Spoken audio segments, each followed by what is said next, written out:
Okay, so objective-driven AI.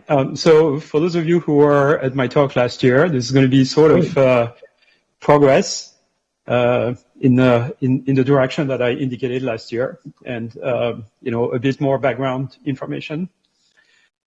Okay, so really what we need is build systems that have essentially can reach human-level AI, systems that can learn, they can remember, they can reason, they can plan, they have common sense, and as well as are steerable and safe. And currently, generative AI systems, or the current breed of AI systems that we have at the moment, are not able to do pretty much any of that. So, so how do we get there? Mohammed tells me that my camera is off. Is that the case? You guys can see me somehow? Oh, here we go. All right, now you can see me, right? Hopefully. Okay, so first thing is machine learning really sucks when we compare it to what humans and animals can do. Of course, a lot of success of machine learning has been through supervised learning. Reinforcement learning really only works for games or virtual environments. You need to use all kinds of other types of learning if you want it to work in the real world. And what really has revolutionized machine learning in the last 5-6 years is self-supervised learning. And generative AI is just uses self-supervised learning, but it's not the only way to use self-supervised learning. So animals and humans can learn new tasks very quickly. They can understand the world, how the world works. They can reason and plan. They have common sense. And their behavior is driven by objectives, right? We set goals for ourselves, and then we figure out how to achieve those goals. And so the question is, do we actually need to work on human-level AI? Like, is it a worthy pursuit? And the answer is yes, because there is a future in which basically all of our interaction with the digital world will be mediated by AI assistants. We're not going to be going to, search engines and whatever. We're still going to be going to social networks because that's communicating with other humans. But when it comes to communicating with digital content, we're basically going to be going through our AI assistants. We're going to be asking them questions, and they'll be answering. They'll be helping us in our everyday life, and that's an AI complete problem. Those systems will need to have basically human-level intelligence if you want them to be non-frustrating to use. So it's a scientific pursuit, a technological challenge, but also there is real product that we need to develop that have human-level AI. We're nowhere near human-level AI today. Like, despite what you might hear or infer from impressive demos of generative AI, among other things, we're nowhere near reaching human-level AI. If we were, then we would have machines that can learn to drive a car in 20 hours, like any 17-year-old. We would have machines. We would have domestic robots that can, clear the dinner table and fill out the dishwasher, and they could learn this in one shot, like any 10-year-old. We don't have any of this.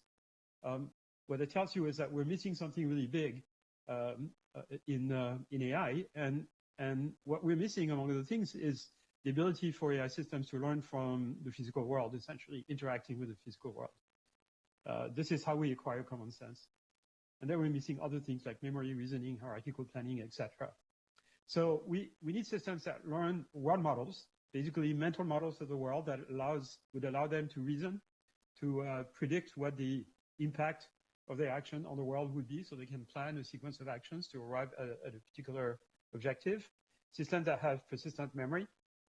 We do this currently with RAG, Retrieval Augmented Generation, proposed by some of my colleagues from FAIR a few years ago. But it's really not completely satisfying. It'd be better to have like a separate system that can store episodic memory, systems that can plan action sequences, and systems that are controllable and safe, that are driven by objectives and not just by whatever training that we have. So what I'm proposing there is something I call objective-driven AI. And before I talk about this, I'm going to talk a bit about self-supervised learning. So self-supervised learning, of course, has taken over the world.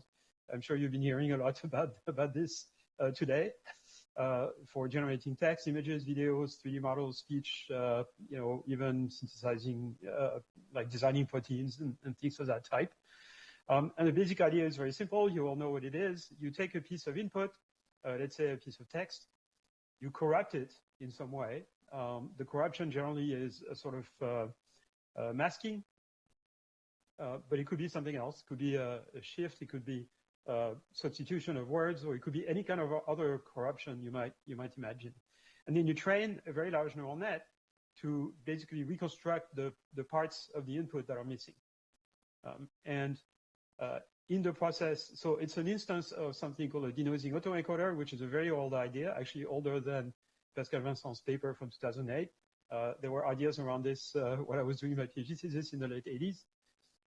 But it's really kind of been demonstrated in a very impressive way by the self-supervised learning applied to text in the context of the BERT system, for example, from 2018. And the interesting thing there is that the bigger you make the network, the better it works, and the more the system seems to learn about the underlying nature and content of the text and the underlying reality to some extent. Okay, so that's a generative architecture. You're reproducing Y from X being a corrupted version of Y. And generative AI and autoregressive LLMs really are an application of this. So in autoregressive LLM, the particular architecture, of course, of the system is a transformer, and it's a transformer with what's called a causal attention, which means to predict a symbol, you can only look at past symbols. You can't look at future ones. That's done by masking the attention matrix. And so you train the system by once the system is trained, it can predict the next token that follows a particular piece of text. And it doesn't really predict a token. It predicts a distribution over tokens. So a token is a subword unit. Typically, there would be 30,000 different tokens in a typical language. Some models go to a few 100,000, but so 30,000 is, can be represented with 2 bytes. But what the system predicts really is distribution over tokens, and then to produce a token, you sample from that distribution. So that produces 1 token, and then the autoregressive prediction process essentially shifts that output into the input. So now it's becoming part of the input, and now you predict the next token. Autoregressive prediction is not a new concept. It's been around in signal processing for decades. But in the context of language model, it's pretty amazing how it works with very large systems. So we all know that there is a whole bunch of those models around nowadays. They're trained typically on several tens of trillions of tokens. I'm not sure why my slide is out of date here. It's more like 10 trillion nowadays, if not more. And that's basically the totality of all publicly available text on the internet with some filtering. The number of parameters is typically between 1 billion and a trillion, more or less. And of course, there's a bunch of open models of this type for which you can just download the inference code, generally not the training code. Some of them going back quite a few years, like Blunderbot and Galactica from FAIR, and then more recently Llama, Llama 2, and CodeLlama. Mistral from Mistral and Mixtral, and then Mistral next. Falcon from the UAE, Alpaca from Stanford, Yi from 01.ai in China, Olmo from the Allen Institute of AI, and more just last week, Gemma from Google, which is a baby form of Gemini. And then there are proprietary ones, of course, Meta AI from Meta, which is built on top of Llama 2, Lambda, Bard, and Gemini from Google, ChatGPT from OpenAI, etc. Performance is really amazing, but they really made stupid mistakes. They make factual errors, logical errors. They are inconsistent. They have limited reasoning abilities. They can be toxic, and you can jailbreak them to kind of break away from their fine tuning. They have no common sense, no memory, and they can't really plan their answer because they produce 1 token after the other. So you can download Llama, but I'm sure you know this already at this URL. Or you can use it directly using a number of services that offer it either free or for for some money. And those things can answer any question you have. In fact, Meta AI is present in smart glasses that Meta sells, and you can talk to it and it can answer any question you have.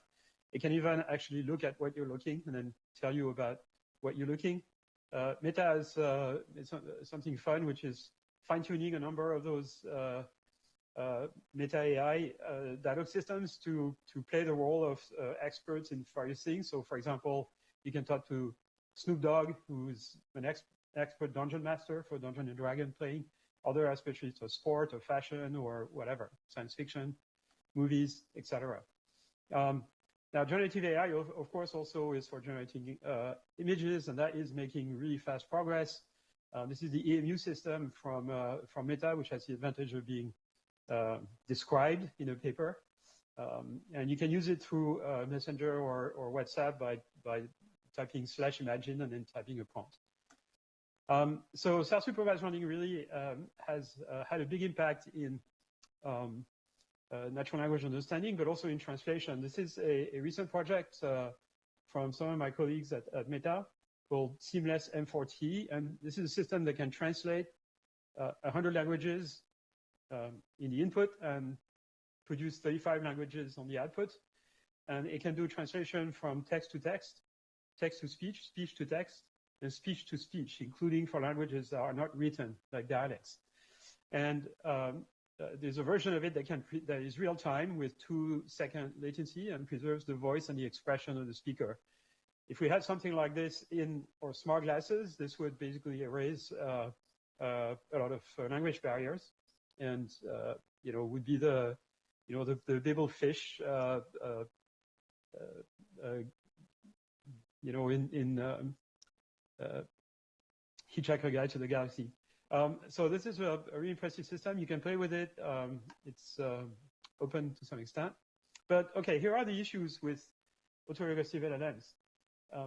Every time an LLM produces a token, there is some probability that this token will take you outside of the set of proper answers. And if you assume those errors are independent, what that means is that the probability of staying within the set of good answers decreases exponentially as the answer kind of grows in length. And there are various studies about this by Eugene Choi at University of Washington, for example. So my prediction is that because of this and because of basically the impossibility of fixing hallucinations with autoregressive prediction, LLMs are doomed in a way. They're not going to last very long. We're going to replace them by something better. And one proposal is objective-driven AI, as I mentioned before, which I'll explain in a second. But I think, there's too many things that are not fixable with the current paradigm that we're going to have to really make radical changes. Another thing that's interesting is people who, from cognitive science or kind of classical AI, if you want, who have studied the ability of LLMs to plan, and basically concluded that LLMs really cannot plan. They can produce a plan whenever the plan conforms to something they've seen in the training data, but they can't really invent a new plan. And that's really what planning is. And so there's a growing number of papers on this, particularly from Rao Kambampati at Arizona State University. He actually taught a tutorial about this just a few days ago at AAAI in Vancouver. And then there is another problem, which is, so this is a philosophy paper that I co-wrote with my colleague Jake Browning, who is a card-carrying philosopher. I'm not. And it says that really there is a limit to how much knowledge is contained in language. And if we only train AI systems with language, we're never going to get them to reach human-level intelligence because there's just not that much knowledge in language. This might sound surprising, but it's really true. So, autoregressive LLMs are good for writing assistants, for all kinds of things, very useful. There's a whole industry building around it, which, we should go. But in terms of a path towards human intelligence, they're really basically an off-ramp. We're easily fooled into thinking they are intelligent because of their fluency in manipulating language. But really, they're not that smart. So that said, we have to kind of imagine what the long-term horizon is for AI research. And really, there's no question that at some point in the future, probably not very far in the future, certainly in your lifetime, if not in mine, we will have machines that surpass human intelligence in all domains. And, this will increase humanity's total intelligence, if you want, right? It will amplify human intelligence. And we should certainly welcome this, not fear it, because intelligence is really the commodity that is most in demand in the world. But again, to do this, we really need systems that really understand how the world works. And this is not just understanding how the world works like humans do, even like cats and dogs. Cats and dogs can do amazing feats. They understand the world much better than any LLM. And to some extent, they have actually more knowledge than LLM. So how do we get to that level? Before we get to human intelligence, maybe we can get to cat-level intelligence. And here's an interesting remark, I think. A typical LLM is trained with 10 trillion tokens, right? So that's 1 10 to the 13 tokens. Each token is 2 bytes. So we're talking about 2 times 10 to the 13 bytes of training data. This is text, so it would take you and me reading 8 hours a day at 250 words per minute. It would take us 170,000 years just to read this, right? So certainly computers can read this much faster than we can. LLMs can digest this data much faster than we can. And perhaps we can conclude that they will accumulate a huge amount of knowledge and be smarter than us.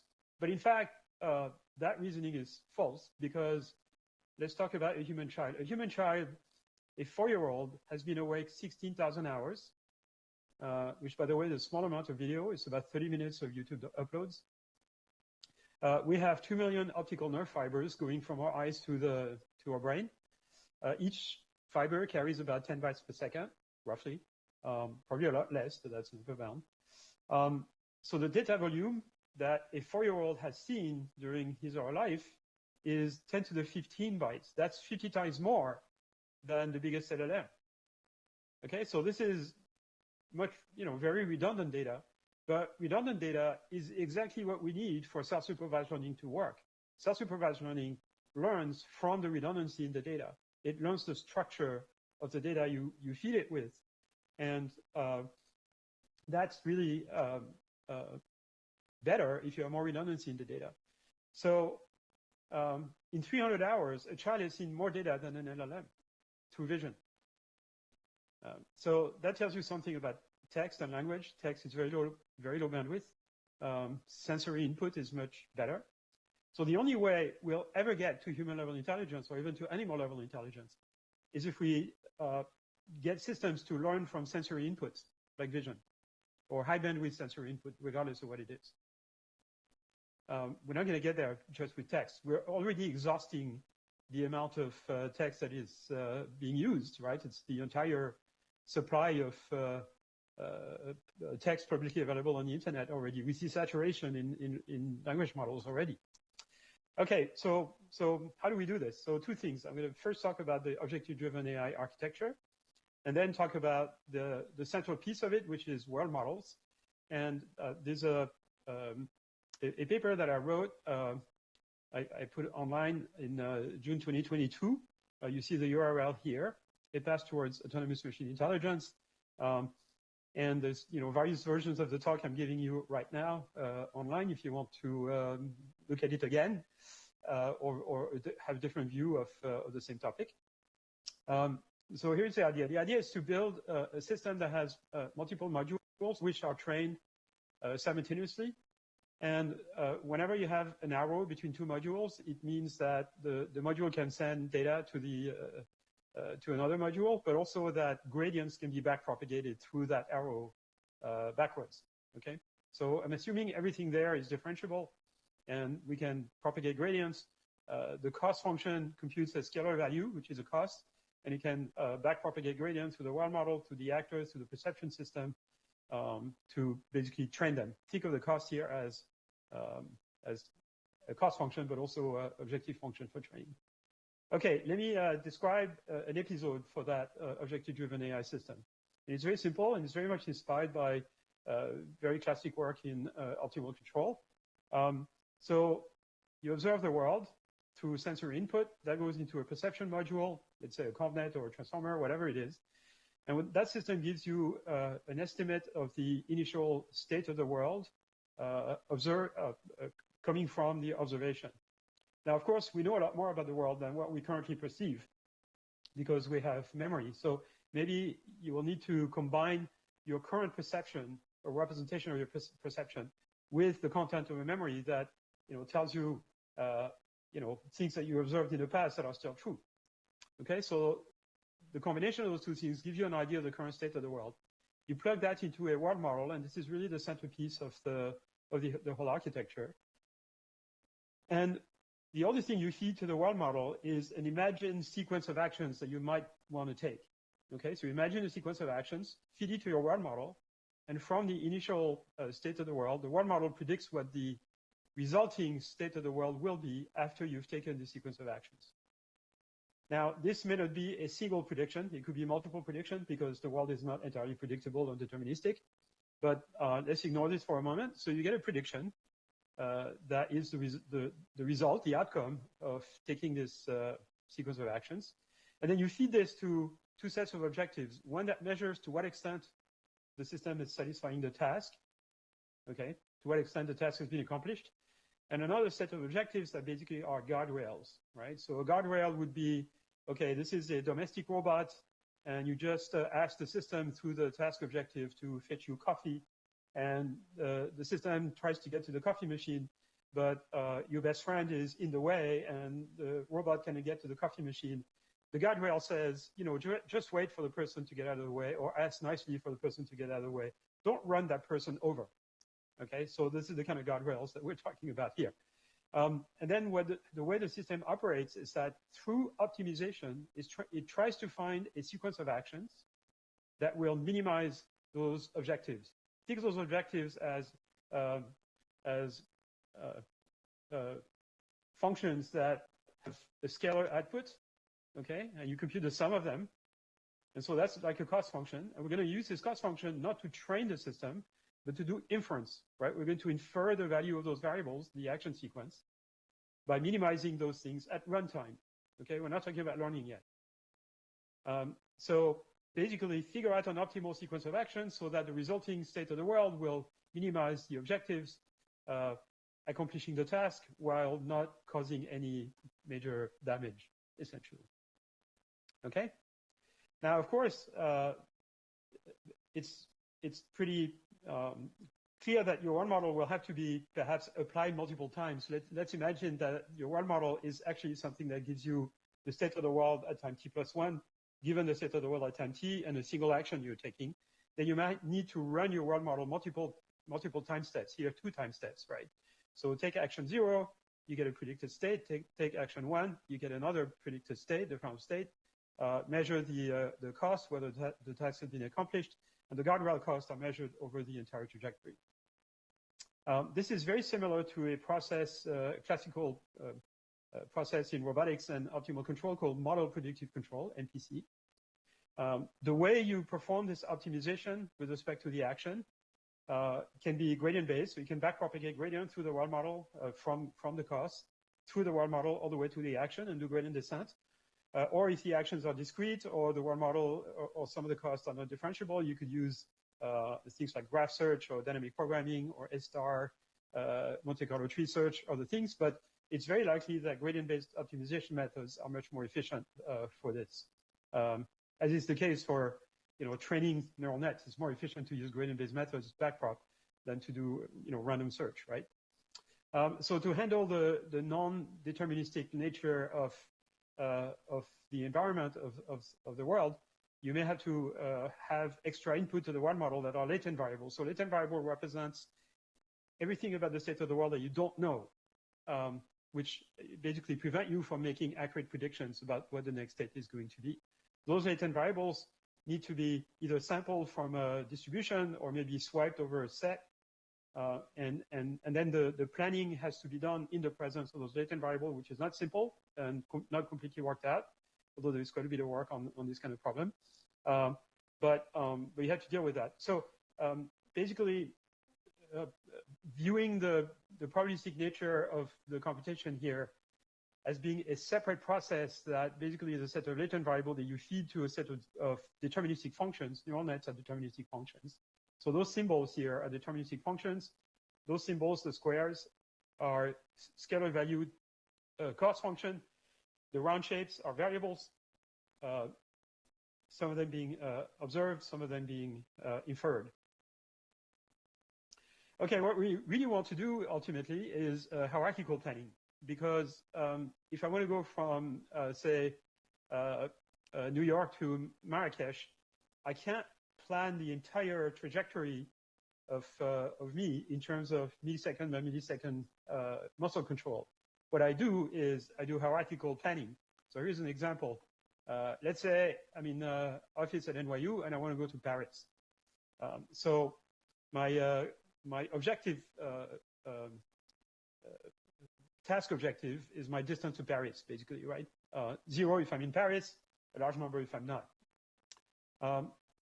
So obviously I should decompose this into two actions. One of them is go to the airport, and the second one is catch a plane. Okay, and there might be some latent variables here, which are things I may decide or that the environment may decide for me, which I may not control. Okay, so first action, go to the airport. Second one, catch a plane. Now my state here represents whether I'm at the airport or not, and so I can measure my distance to the airport by basically, measuring to what extent a lower level planner will get me to that state that specify whether I'm at the airport or not. So now how do I get to the airport? Well, I'm in New York, so I need to get down on the street and hail a taxi. Okay, that's my two actions. How do I get down in the street? I need to go to the elevator, take the elevator down, walk out the street. How do I get to the elevator? I need to stand up from my chair, open the door of my office, get out of my office, press the button of the elevator.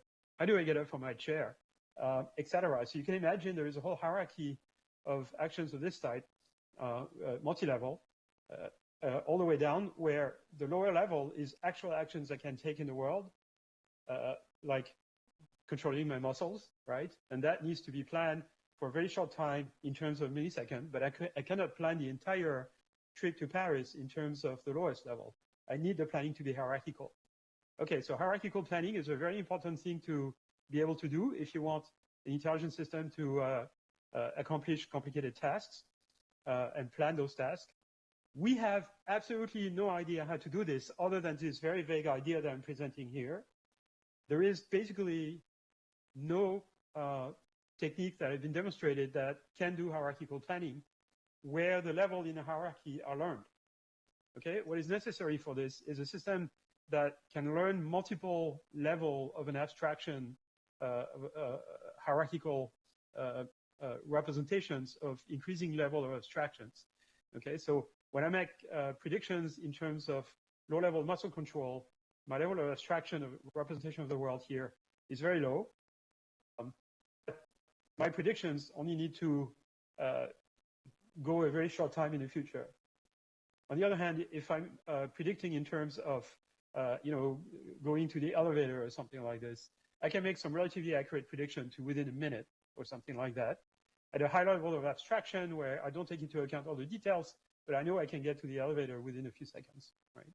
And then at a very high level of abstraction where, this is going to the airport and catching a plane, I can say that, within 10, 12 hours, I'll be in Paris, but I can't tell you the details, right? So I can make plans at a high level of abstraction by making prediction very long in the future. And if I make predictions at a short term in the future, then I need to make those predictions at a low level, and vice versa, right? So how to train a system like this so that it can do planning at multiple levels? That's a big open question, essentially. A good topic of a PhD if you want to get into a PhD program. Okay, so how can we learn world models on sensory inputs? So baby humans and animals learn how the world works in the first few months of life by basically observing the world initially and then interacting in the world, moving things and experimenting. But initially, it's mostly just observation. So we learn, basic things like the difference between animate and inanimate objects, the notion of object permanence, and the learning of natural categories before we can give names to them, stability and support, and things like gravity and inertia and intuitive physics. That comes around 9 months. So before 9 months, babies don't really understand gravity. You can show them objects that appear to float in the air, and they're not surprised. Whereas after 9 months, they get surprised, like the little girl here at the bottom. If you show them a scenario where a toy is pushed off a platform and appears to float in the air, they've learned about gravity. So what kind of learning takes place there? And so basically it's the question of how do we learn a world model? And of course, there's a natural idea, which is to use this idea of generative AI, right? We can learn to predict what's going to happen in a video, and so the same way that we do it for text, instead of corrupting a piece of text, we corrupt a piece of video. Take a video, corrupt it in some way. For example, mask the second half of that video, and encode perhaps an action that is being taken in that video or not. So anyway, corrupt or mask that video, or take an action, or encode an action that happens in that video, and then run that video through a generative architecture that tries to reconstruct what's missing in the video. And this basically doesn't work. And we've been trying to get things like this to work for almost 10 years now. We have a paper going back to 2014 to use video prediction to basically pre-train a computer vision system to extract good features from video, and it basically doesn't work. Now, we have systems now that can, of course, synthesize video, and they look nice, but that does not mean that the representations that they learn are useful for downstream tasks like predicting what's going to happen, or in a useful way, or representing images in such a way that the representations can be used for a subsequent task, such as object recognition or segmentation or action recognition in video. So I tell you, generative architectures for images and video do not work. They do not work well. Not if you want to use them to learn representations of the world. Of course, if you're interested in generating video, of course, you have to do that, but not for representing video. And the main issue is that the world is somewhat unpredictable. And so if you train a big neural net to make a single prediction for what's going to happen in the video, it makes a blurry prediction. You see an example here on the top left. There are other examples down, but I'm not going to explain. And the reason is because there's many plausible things that could happen. And among the many plausible things that could happen, the system just predicts the average of all those things. And that's a blurry prediction. So you can, to some extent, solve that problem using latent variables like GAN. So this paper from 2016 actually used GANs. So basically latent variable models to try to solve that problem. And we tried to do this for many years, since 2015, and basically failed, more or less. I mean, they kind of work, but not really well. People have tried to use diffusion models as well. This is still ongoing, not clear where that's going. People have tried to use denoising autoencoder. It really doesn't work that well. So my solution is what I call joint embedding architectures, and particularly something called a joint embedding predictive architecture, or JEPA. And we've had a number of papers on this going back a couple of years. So the difference between a JEPA and a generative architecture is that you also run Y through an encoder. Okay? So in a generative architecture, you don't have this encoder. This encoder here is the identity function. Okay? So if you don't have an encoder here, then what the system needs to predict is all the pixels of the video. But if you do have an encoder, what the system needs to predict is just a representation of that video. And in that representation, it's quite possible that the encoder will eliminate a lot of information that is very difficult to predict or impossible to predict because you just don't have enough information. So that's the basic idea of joint embedding. Why joint embedding? Because you take both Y and X and you embed both, okay, into the space of Sx and Sy. And then you make predictions in that space of Sx and Sy. Okay, but otherwise the principle is the same. Take Y, apply a transformation, a corruption, or an action that produces X, and then make a prediction from this corrupted X. But the prediction you're trying to make is a prediction of the representation of the full input Y. Okay. So that's joint embedding predictive architecture. So that's the difference between generative and joint embedding. And again, you could think of generative as being a special case where the encoder of Y is the identity function. Now, the advantage of joint embedding is it basically lifts the representation level of what you're trying to do here. It learns to extract a representation of the input such that within the representation space, predictions can be made accurately. Okay, so it's going to eliminate all the stuff that is not predictable, which you can think of as noise, essentially. It's going to eliminate all kinds of details about the input that really could not be predictable. Okay, and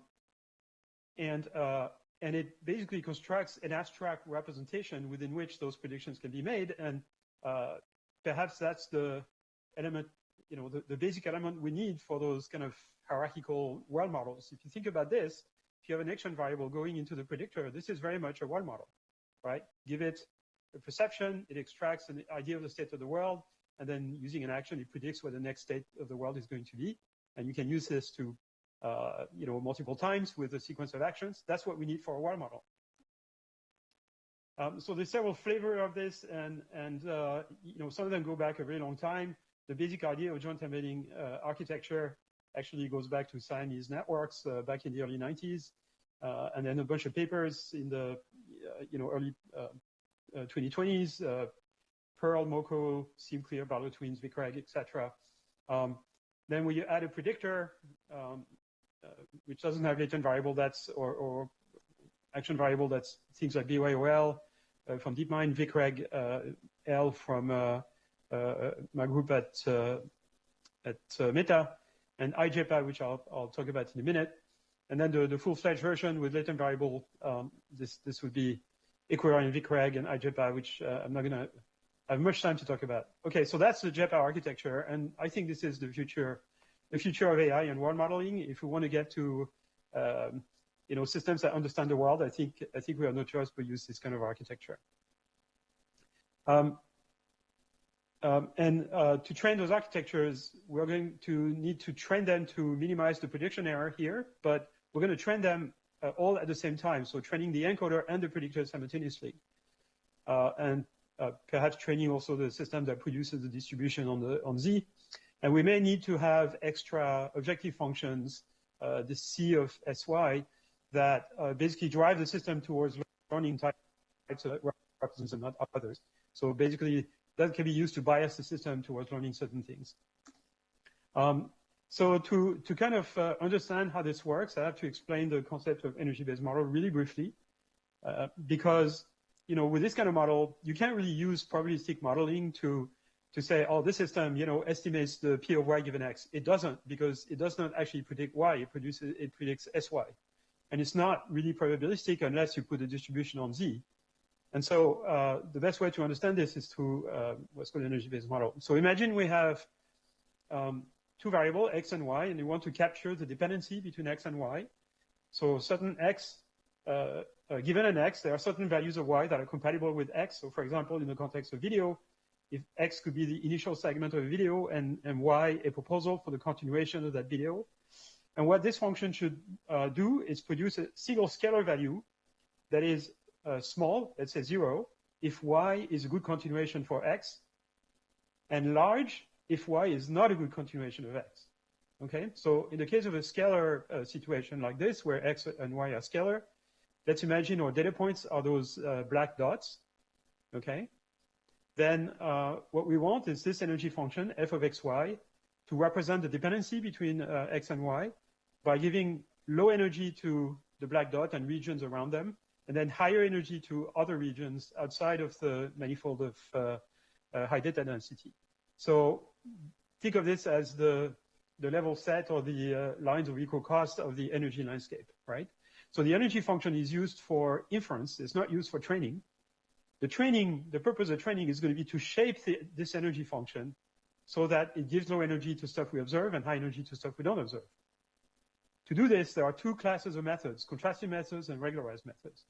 And we have to use this because if we only put pull down the energy, so if you only change the parameters of our energy function so that the training samples have low energy, then we run the risk that the entire energy function will be zero, like it will basically be flat, right? So this is the collapse problem that we observe here. This is a particular very simple neural net that we train to just give low energy to the blue dots, and it does that by giving low energy to everything. That's not useful because that does not capture the dependency between X and Y. So a simple fix to this is what's called contrastive methods, and contrastive methods consist in generating a bunch of those green dots here that are outside the manifold of data. You can do this by basically corrupting the blue dots, if you want. And then you push their energy up. And if you think about what a de Noisy autoencoder does, that's exactly what it does. De Noisy autoencoders and contrastive methods for joint embedding architectures like Siamese nets, like SimClear, for example, they do exactly that. You have positive pairs and negative pairs. Positive pairs, you try to make the distance between representations as small as possible. Negative pairs, you try to push them away. So you try to make the energy large. So that's contrastive methods. The problem with contrastive method is that they kind of break down in high dimension. So it's a representation space in which you work is high dimension. You need a lot of negative contrastive samples to get the energy surface to take the right shape. And so I've become fairly pessimistic about this, even though I've kind of one of the original papers on it in the 1993 on Siamese nets. I became much more positive about those regularized methods. And the way those methods work is by basically minimizing the volume of space that can take low energy.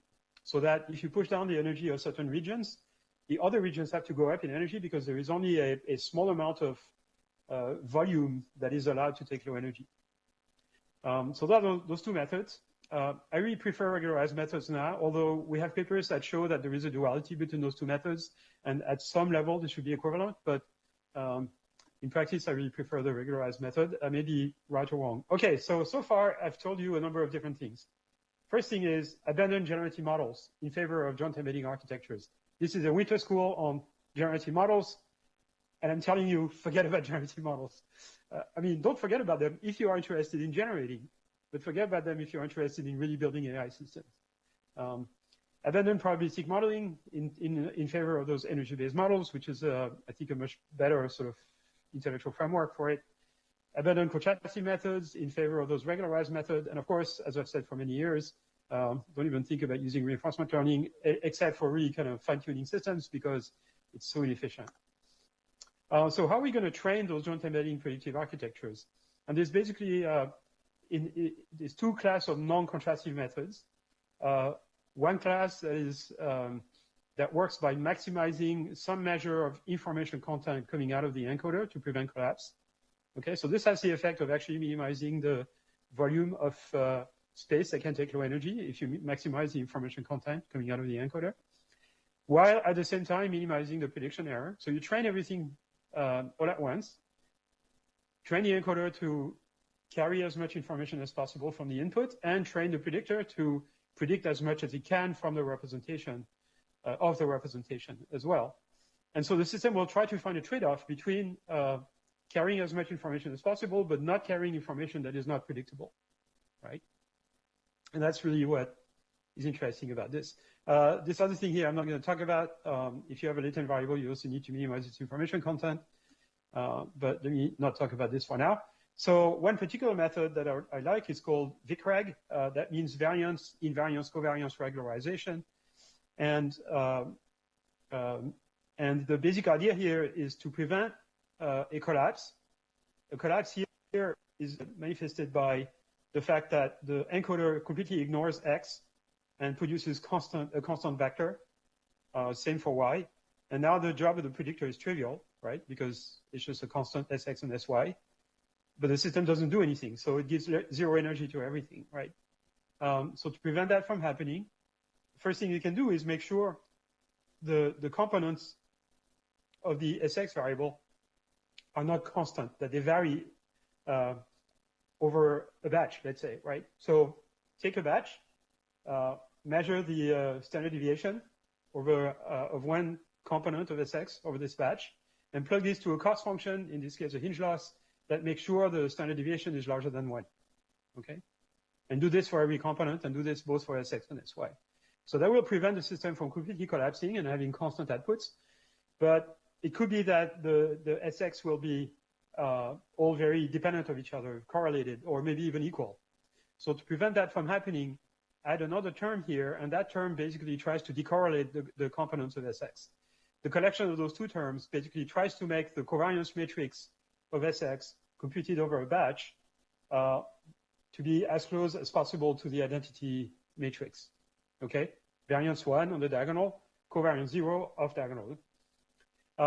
There's a very similar method proposed by Yi Ma at Berkeley called NCR squared, deriving from slightly different arguments, but very similar.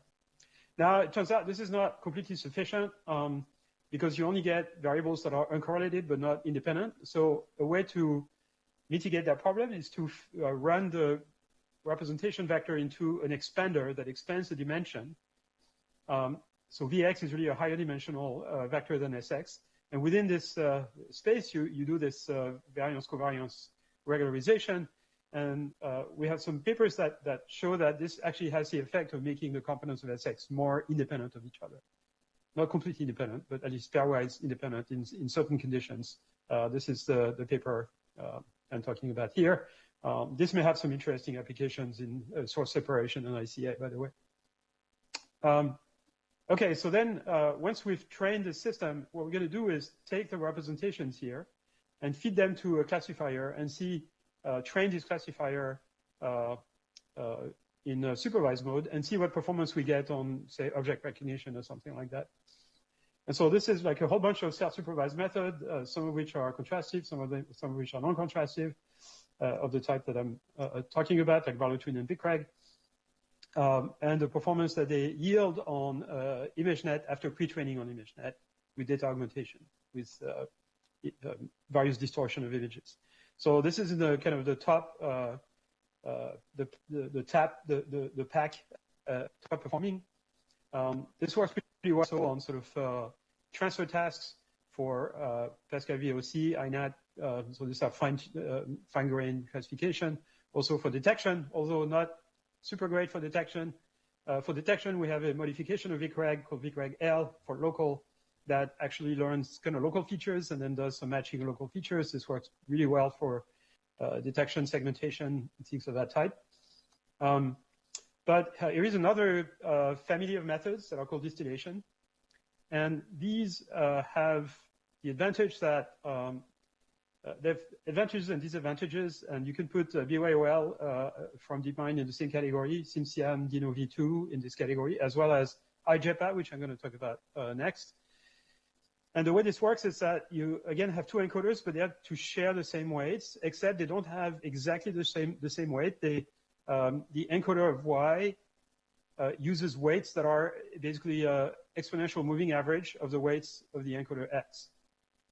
And then you cut the gradient. You don't backpropagate gradient through the encoder of Y. You only backpropagate gradient through the predictor and the encoder of X. And for some reason, if you do this properly and you have proper normalization everywhere, this does not collapse. I can't tell you why it doesn't collapse, but it doesn't collapse. So it's a bit strange that we don't have a full understanding of why it doesn't collapse. There's a number of papers on this. I'm not sure I believe all of them completely. So, but it works really well, and it's really efficient, and it's fast, and this variant of it. One variant is Dino V2, and this one actually, in this one, the representation here is quantized. So it's basically a classification problem. So SY is basically the output of a softmax. So you have categories, very large number, and you train the encoder and the predictor to kind of match to the distribution over those virtual categories. It's completely unsupervised. So Dino V2 really works really well if you want a self-contained image feature extraction that is completely generic and works well for all kinds of applications. You probably should use Dino V2 at the moment because it's, among all the methods that I talked about, it's the one that's been trained with the largest data set. It's not necessarily the best method, but it's the one that works best at the moment because we trained it and fine-tuned it really well. So this is from Ocab et al. At Fair Paris. And you can just download it, play with it and download it here. And it can be used for all kinds of stuff, extracting features. This is a visualization of what features are being extracted from natural images, but also for, object recognition. I'm not going to bore you with detail, but this works really well for things like, recognition of objects in things like ImageNet and things like that. Extracting features from video, extracting depth, so you can train ahead to extract depth, to do segmentation. It's really, really very generic, and it's amazing the way it works. Some of our colleagues at Fair Paris have used this to build a system that extracts an estimate of the height of the canopy in forests. They've trained it with a relatively small amount of data where we have LiDAR images, so we know exactly what the height of the canopy is. And then you train ahead on top of Dino V2 features. Then you can apply this to the entire world using from satellite images with sub-meter resolution. And what you get now is an estimate of the total amount of captured carbon inside of vegetation, which is a very important quantity to know about. But let me tell you about another example of those distillation architecture or distillation systems. This is a paper that appeared about a year ago called Image JEPA. And the idea there is you take an image, you partially mask it, you feed it through transformers, and again, there is this exponential moving average weight sharing between them. And then you train a predictor to predict the missing pieces, basically the features that are missing from the input. You try to train this entire system to kind of predict those.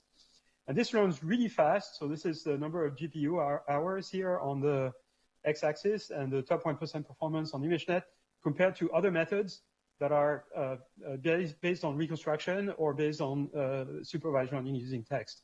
In fact, here is a better version of it. So the square here represent some work by our colleagues in Menlo Park called MAE, Masked Autoencoder. So this is a generative architecture, basically a denoising autoencoder for images. And what you can see is, for the same kind of architecture, you get better performance out of iJEPA, and you get it faster also with fewer training. And you don't need any data augmentation. It's just masking. It's the same for MAE. It works, just about as well if you compare it to, other methods like SimClearDino and iBot in the same conditions, which means, and those methods require data augmentation, which iJEPA, MAE, and Data2Vec do not require. So it's really great. You get good performance also on sort of the low data regime where you only train supervised on 1% of ImageNet. You can still get something like 77% or so. But the more recent work is a video version of this, video JEPA. There is a blog post, a paper, and code that you can download and demos. So this is the paper. I think it's on archive now. I'm not entirely sure, but in any case, you can get it from here. And it's the same idea as iJEPA. You take a video, 16 frames in our case, corrupt it by masking it. And what we do is mask a tube over time. So it's the same regions of all the frames that are masked. Run both through encoders using exponential moving average weight sharing. And then encode the position of the mask using positional encoding, and encode the position of the places that need to be predicted, and then feed that to a predictor, which is a big transformer, and train the predictor to predict the representation. And again, there is a cut gradient here because of the EMA weight sharing. So this paper is just came out a couple of weeks ago. And this works really well for learning features to classify videos. Okay, so this is the performance on two datasets, Kinetic 400, which is actually relatively easy, and something V2, which is quite a bit harder. And those are kind of self-supervised system that are either using pixel prediction, so basically generative model, Omni MAE, Video MAE, and the triangles are also SSL systems, but they are trained on frame by frame. So they're not trained on video, they're trained on images. That includes IJPA. And then there's OpenClip, which is trained using text, so it's not really self-supervised. And you see that VJPA really beats pretty much all of them, particularly on something V2. Kinetic is different.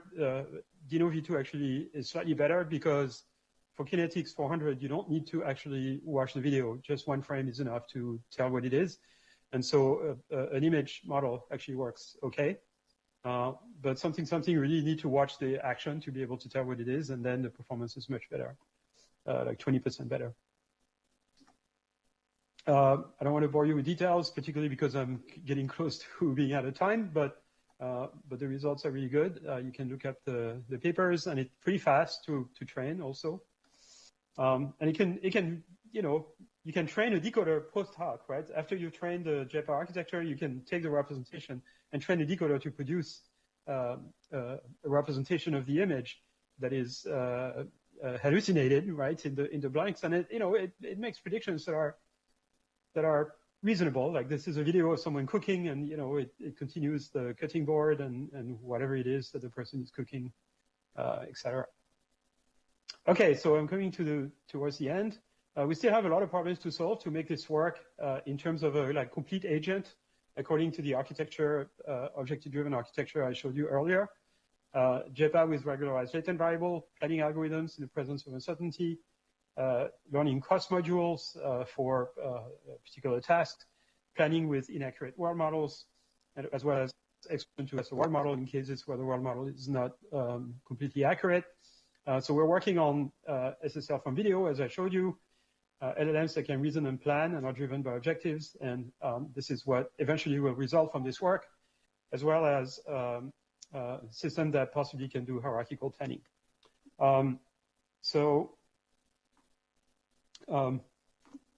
Let's see.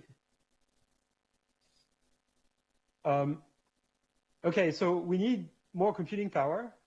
It's necessary, but not sufficient. We're not going to get to, human-level AI by just scaling up current architectures that we have. It's just not going to work. And what we get out of the objective-driven AI is we get systems that can plan their answer, right? They don't just, spit out one word after the other without thinking in advance. They plan their answer, and then they turn their answer into text or into action sequences. But there is some thinking, right? So the system basically is capable of spending an unbounded amount of time thinking about a problem before putting out a solution. It's not the case for autoregressive LLM. Autoregressive LLMs spend a fixed amount of computation per token produced. So that's not really Turing complete, unless you corner the system into producing a lot of tokens, which is what chain of thought does, but there's limits to what can be done. So I presented perhaps some of the essential concepts that we might be missing to reach human-level AI, but there is still a lot of work to do. I mean, this is basically a 10 years program.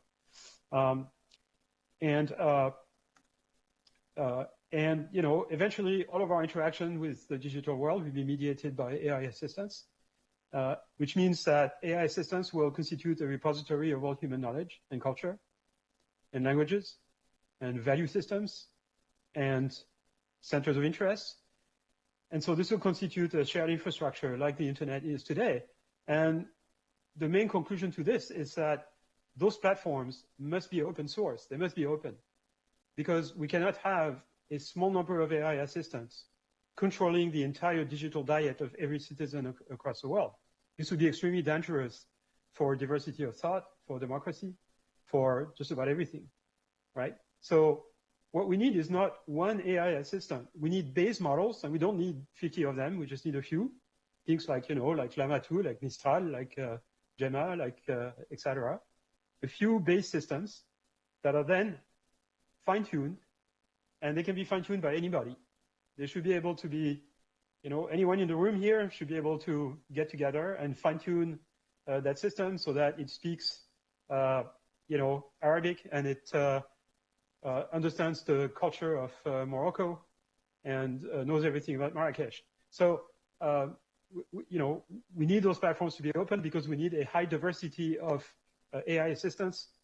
But the same thing, we need high diversity of the press, so that we have a diversity of opinion and a high diversity of sources of information, because no one has, the absolute truth. So what's important now is that a lot of governments are thinking about the benefits and the dangers of AI, and some of them are thinking that AI is too dangerous to put in the hands of everyone, and they're trying to regulate it and basically make open source AI illegal, regulate it out of existence. I think that's extremely dangerous. It's very dangerous for the future of humanity even. So there are people who think AI is too dangerous and should be regulated, and there are people like me who think it's too dangerous to have AI controlled by a small number of people, because those AI platforms will control what everybody sees. And so that needs to be open, like the open internet, right? This is the collision of technology and politics, if you want. It's going to take a long time before we reach human level AI. It's not as simple as people make it sound. And before that, we're going to get to things like cat level or dog level AI. There is no such thing as AGI, artificial general intelligence. The reason that there is no such thing is because even human intelligence is very specialized. We are very specialized. We think we have general intelligence, but we don't. And intelligence is not just a linear measure. You can't measure it with a scalar. It's a collection of skills and an ability to learn new skills quickly. And some animals are smarter than we are in certain tasks. It's just not unidimensional. But there is no question that machines will eventually surpass human intelligence in all the domains where humans are smart. We should see this as actually a big benefit. AI will amplify human intelligence and will bring basically a new era of enlightenment to humanity, a new renaissance perhaps for humanity, the way the printing press did the same thing in the 15th century Europe. And we need to take advantage of this, prepare for it as well. Thank you very much. Thanks a lot. So perhaps so we can take some questions. So do you hear us, Yann? Yep. It's okay. Okay. So I hear you fine. Who have questions?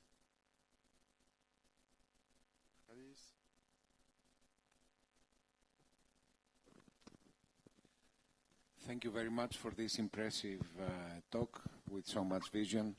At some point, you mentioned that, among others, we should abandon reinforcement learning in the near future. Is it possible that you elaborate on that, since reinforcement learning is heavily used somehow in LLMs? Well, so the type of reinforcement learning that is used in LLM, which is RLHF, is not really reinforcement learning. It's really learning an objective function, right? So it's basically, take the internal state of the system or the answer and feed it to an objective function, and then train that objective function to predict what a person would say. So it's a very kind of, how would I say, stripped down version of reinforcement learning. It's the equivalent of learning a value function or maybe even a critic. But, it doesn't have all the exploration. There's a lot of aspects of reinforcement learning that really are not present in RLHF. And what people are doing now are things that actually don't do RLHF at all, right? They're more akin to supervised learning than to RL. Okay, so there's one thing that I think one distinction that needs to be done, which is that in the difference really between what people call, between supervised learning and what people call reinforcement learning is whether the cost function is differentiable or not, right? So in supervised learning, your cost function is differentiable.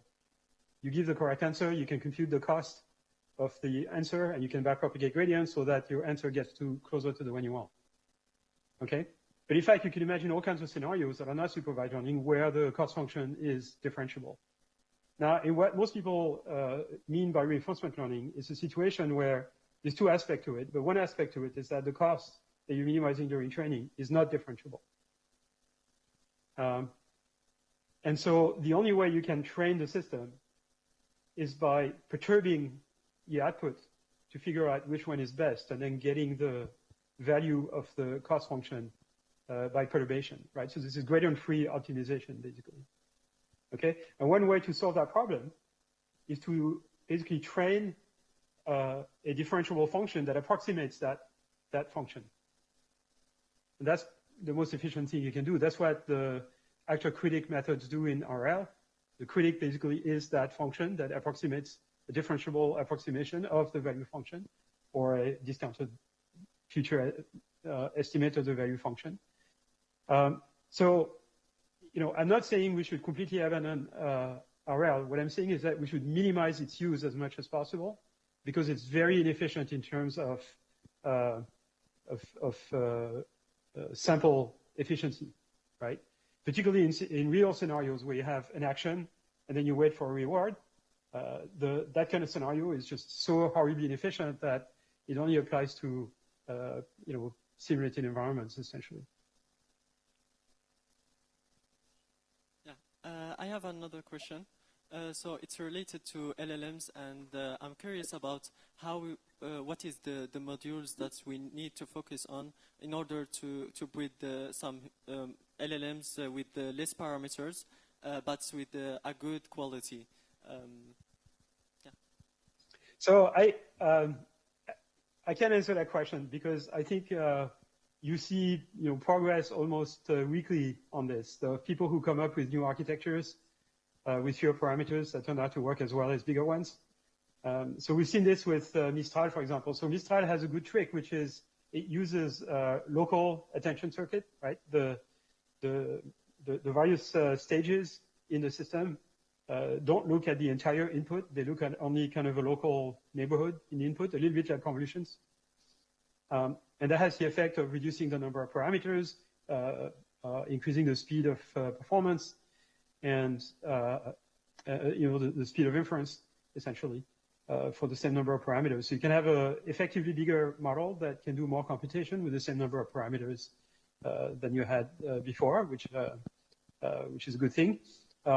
And you keep seeing ideas of this type popping up like all the time. So I'm not going to make predictions, but I think I can tell you a little bit where I think the future of LLM is.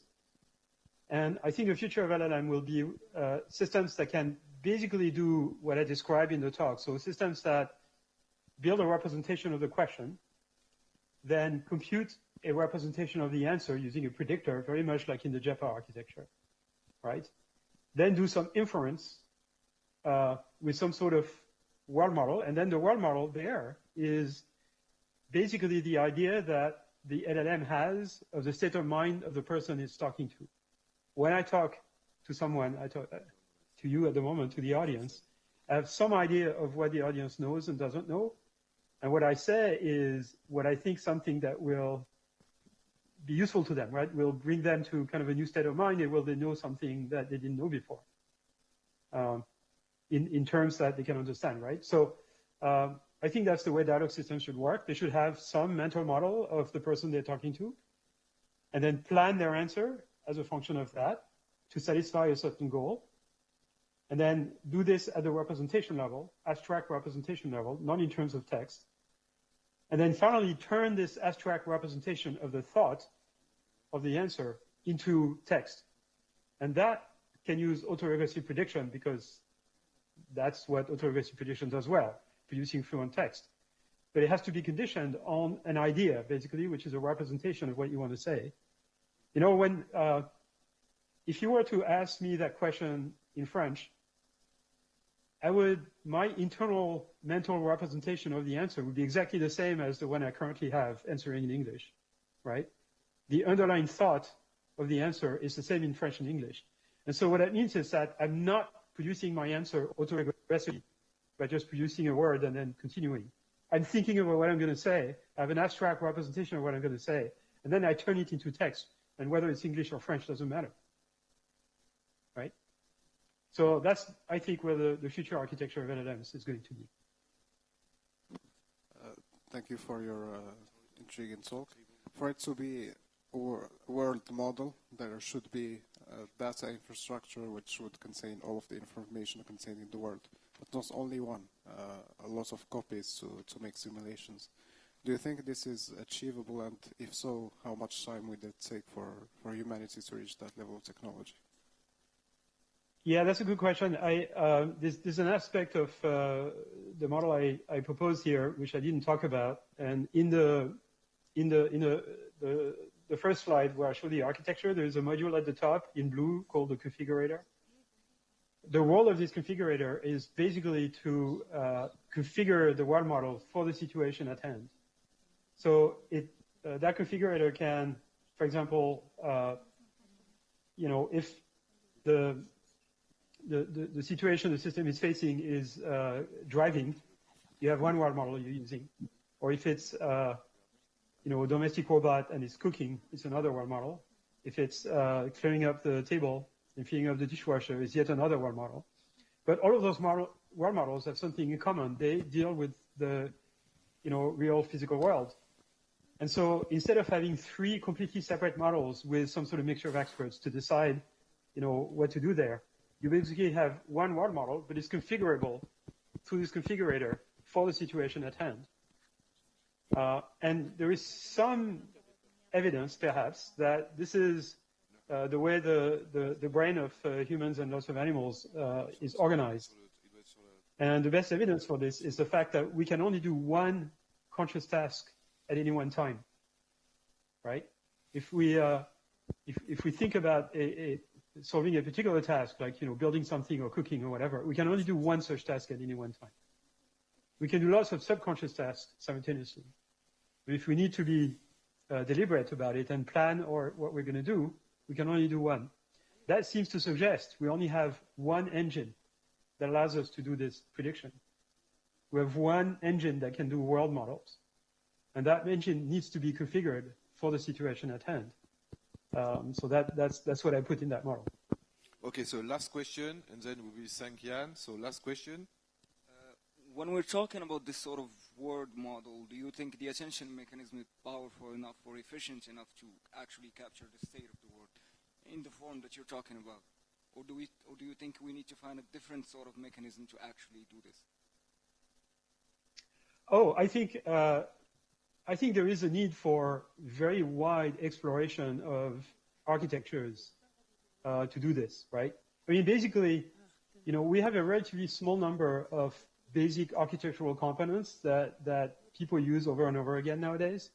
One of them is, convolution and pooling. And when I say convolution, I mean that like in more general term, which means local operations that are repeated across locations, okay?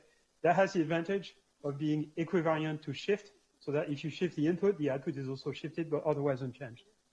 Now, transformer blocks have another property, which is that they are equivariant to permutation, right? Permute the inputs, and the output are permuted, but otherwise unchanged. That's a very interesting property as well, particularly when what you're trying to do is a function that really depends on the relationship between objects and not strictly on where the objects appear, okay? And to some extent, that subsumes convolution, but in a very inefficient way. So what I think is that the future of video systems, for example, will use convolutions in the first few layers. They'll have to, because transformers are just too inefficient, right? It's order n squared in terms of complexity in the number of tokens, so it just doesn't scale. And so we're going to have to use convolutions at the low level. And in fact, that's pretty much what the brain does. I mean, the visual cortex and the auditory cortex are locally connected with neurons that basically are repeated over space. And then at a higher level, when the representation starts to be more object-based, then it makes sense to use things like self-attention. But I mean, we need to invent new components of this type. Like, self-attention is not the end of, is not the be-all, end-all. It's not the panacea. I think there is a space for a lot of exploration there. Thanks a lot, Yann, again for your participation. So we will